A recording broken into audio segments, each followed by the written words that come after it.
ما كان محمد أبا أحد من رجالكم ولكن رسول الله وخاتم النبيين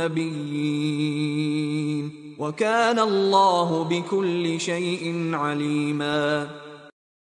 السلام عليكم ورحمة الله وبركاته Tamim. وعليكم السلام ورحمة الله وبركاته Ismaël.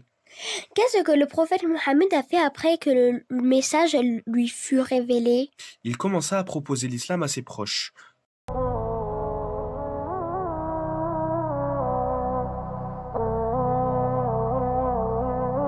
Comme je te l'ai raconté hier, Khadija bin Khuwaylid fut la première personne à croire en lui et à se convertir à l'islam. Elle joue un grand rôle dans la mission du prophète. Elle était toujours à ses côtés pour lui apporter son soutien, le rassurer, l'encourager, le consoler et le soulager devant les difficultés qu'il rencontrait. Il s'agissait d'une femme exceptionnelle qu'Allah avait choisie pour accompagner notre prophète durant les premières années de sa mission. Elle reçut même la bonne nouvelle du paradis de son vivant. Un jour, Allah Azza wa Jal envoya l'ange Jibril à notre prophète qui lui dit « Voici Khadija qui t'apporte un plat. Lorsqu'elle arrivera, transmets-lui le salut d'Allah et de ma part.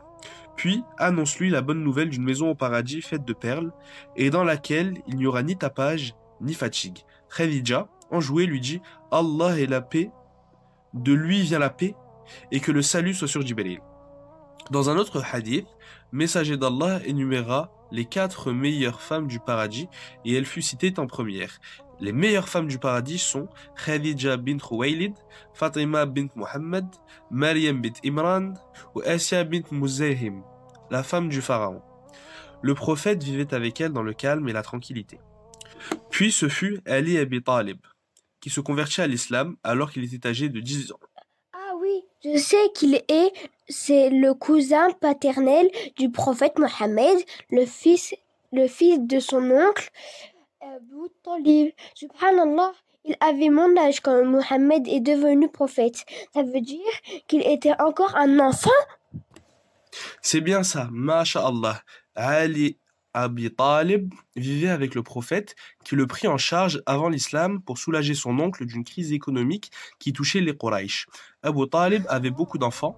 Alors le prophète décida de s'occuper de Ali ibn Abu Talib. Ali était alors très jeune.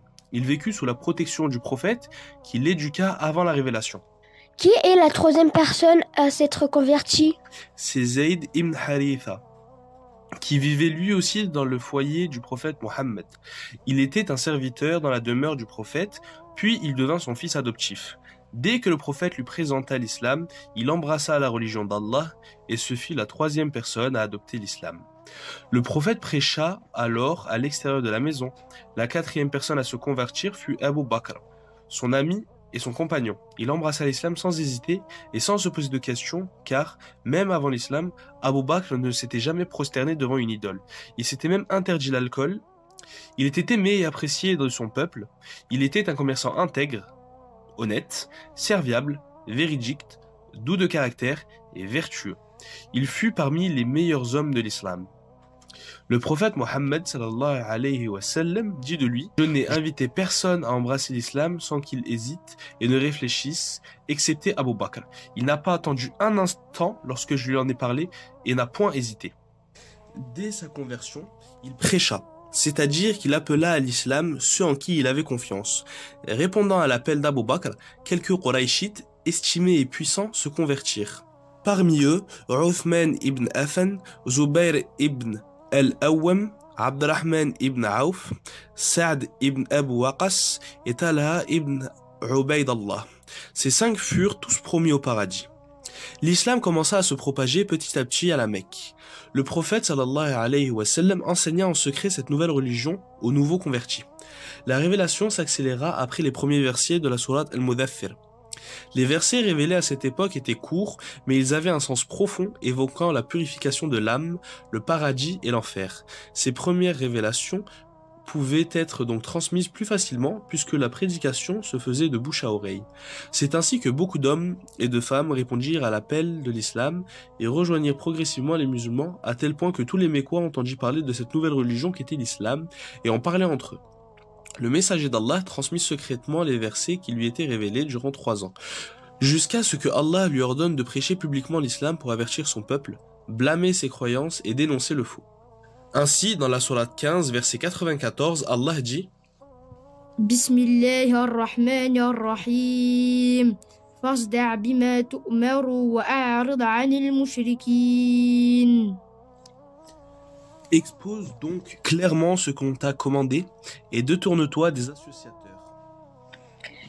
Puisque les Qurayshites avaient confiance au prophète Mohammed et qu'ils l'ont même surnommé El-Amin, alors normalement, les autres polythéistes ont également dû répondre à l'appel du prophète Mohammed sallallahu alayhi wa sallam, non?